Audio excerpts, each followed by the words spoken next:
Salut, it's Lacey. I wanted to talk about spirit animals and how to find your spirit animal for yourself or your business or your brand.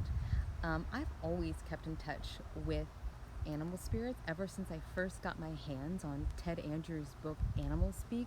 Grab it. But when I started applying these practices to my business, whoa, I really gained clarity and confidence in my business. This is now a huge part of my intuitive business skill set. So I'll guide you through what spirit animals are and how to find yours.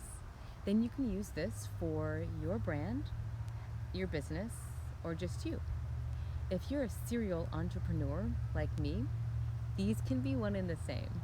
Or it may help you separate from your brand in a positive boundary sort of way. First, what is a spirit animal? A spirit animal is characterized as a messenger or a teacher that comes in the form of an animal and has a personal relationship to an individual. Other names might be animal guides or animal helpers, spirit allies, power animals, or animal allies. It is believed that you do not choose the animal, rather it chooses or has already chosen you. The animal is there to provide medicine to the recipient in the form of guidance, lessons, protection, power, or wisdom. Shamans worldwide have relied on the guidance, wisdom, and symbolism of spirit animals for thousands of years. So your spirit or power animal is an important resource. In some shamanic traditions, it's said it's dangerous to be walking around without your power animal. It makes you vulnerable to disease or conflicted emotions that you are less vulnerable to when you have this ally. Traditional shamans also believe that spirit animals or totems are revealed to protect their charges throughout a journey. They offer influential insights into our subconscious mind and carry meaningful messages if you are willing to listen.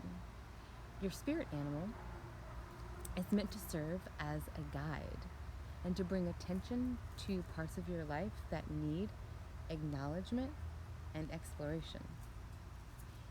Here are a few things that you need to know to get started.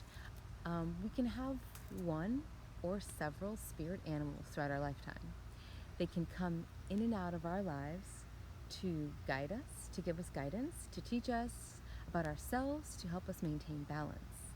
The timing and direction that we're headed on our path, a specific occasion that may arise, phases of life, or tasks that need to be completed along our journey will dictate what animal steps forward to help.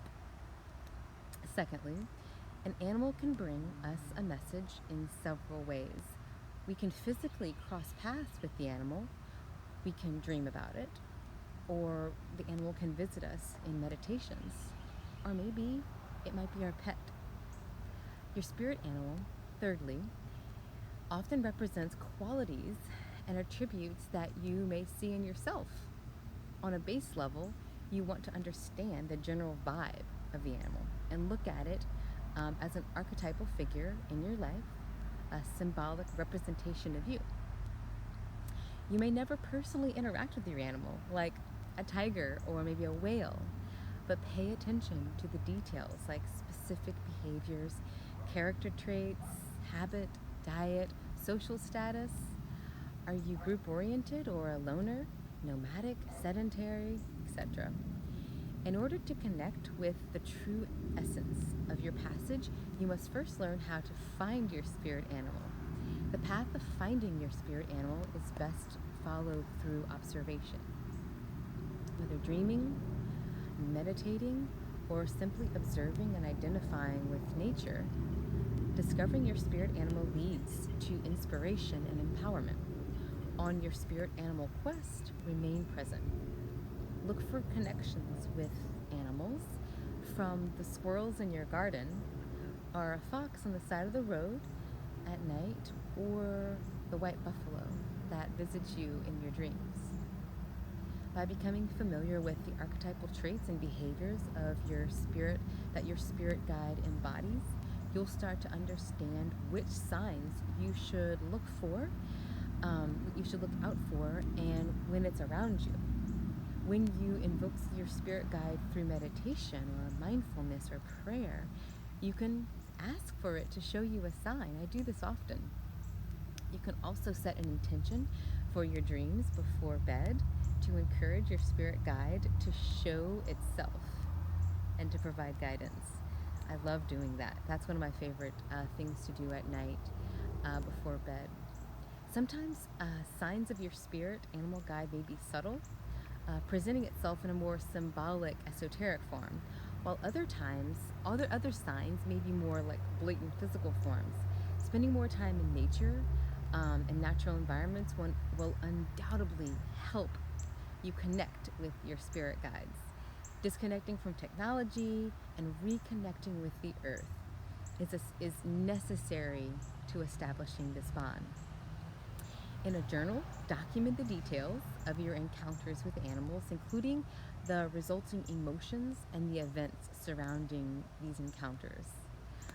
Okay, so how to find your spirit animal personally or for your business or your brand?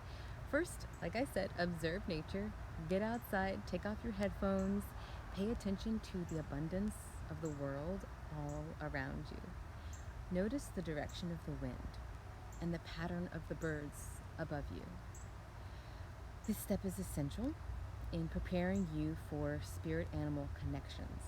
Your ability to find your spirit animal, and receptivity to their guidance depends on your ability to observe the natural world and identify signs and symbols. After we do this, I'll share my top 3 ways I teach my clients to find their ally. Take note of animal encounters. Be open and attentive when animals appear in your life. Do not be afraid or dismissive. Instead, make it clear that your heart is open, especially if you have an animal that behaves out of the ordinary. Take note of repetitive encounters with animals. I love this example. Notice repetitive encounters with an animal with a physical interaction or in a symbolic form. Typically, an animal might appear to you over and over again in an obvious way. Perhaps you almost hit 3 deer on 3 different encounters over the course of a week. Then you turn on the TV and the Discovery Channel is featuring migrations of caribou patterns, migratory patterns. And then you walk into a store and there are antlers on the wall. Someone compliments you for your doe eyes, and then Disney releases Bambi, and you see advertisements for it everywhere. So that's a favorite example from one of my teachers. The medicine of the deer is trying to speak to you. Research animals that interest you. Think about past connections to certain animals. Your spirit animal may have been your favorite animal from growing up, or a beloved pet, or just a wild animal that you always crossed paths with when you were younger. If you remember the influence of certain animals during childhood, research traditional knowledge or scientific information about that animal. Reflect on why certain animals stand out to you and try to identify traits and characteristics that resonate with you. Explore their movements, interactions with other animals, their habits, their cycles. That can hold a lot of wisdom for you in getting in tune with your cycles. Document your dreams. Dreams are often the subconscious mind's way of processing complex emotions, as well as manifestations of unconscious imagery and guidance. Write down your dreams and as many details as you can remember. You might be surprised to find a recurring animal present. Pay particular attention to the messages your dreams deliver and to the specific situations in which animals are present. Animals in dreams may symbolize deep-rooted feelings not fully acknowledged in the waking hours. a feeling that you find wild or hard to control, and or your most basic instincts and emotions, then of course you can meditate. Channel your inner guide to your specific animal. It is a specific animal. If a specific animal keeps coming to mind, don't dismiss it or overthink it. If it's not what you imagined or hoped for, that animal still bears wisdom that deserves reflection. Sit with your thoughts and use your active imagination for an inward journey. Coax your animal out of your subconscious with tenderness. By opening your heart and focusing your mind, you'll be more receptive to the energy and wisdom of your spirit animal. Also, you can hold ceremony. Conduct a ceremony to call in your spirit animal. Ceremonies may involve burning medicinal plants such as sage or palo santo. Make sure it's sustainably sourced. You can also wildcraft in your backyard, various herbs to burn, as well as chanting and the creation of altars. During your ceremony, ask for your spirit animal to show themselves in a vision right then and there, or in a dream, or in live form. Do not overthink or question their appearance. Rather, ask for their support and guidance. In all cases, you must go back to gratitude. In any practice, in every practice, express gratitude. Your spirit animal is a powerful ally. Always thank your spirit animal for their guidance and support. They may help you navigate life, to transform and to see your experiences and relationships in a new light. In turn, express your recognition and deepest thanks. Like any relationship, a spirit animal connection requires cultivation. As I stated earlier, you can use these practices for yourself or apply them to your business. I do both. When I want to intentionally connect to animal medicine to aid in a business decision, I do so. Maybe I'll go on a nature walk, or I'll say the next animal sign I receive will be about my business. I just state that I need guidance in my business. It's that easy. As you get practice, you get better at this. I daydream about aspects of my business all the time. If I see an animal or receive animal medicine, I'll look it up.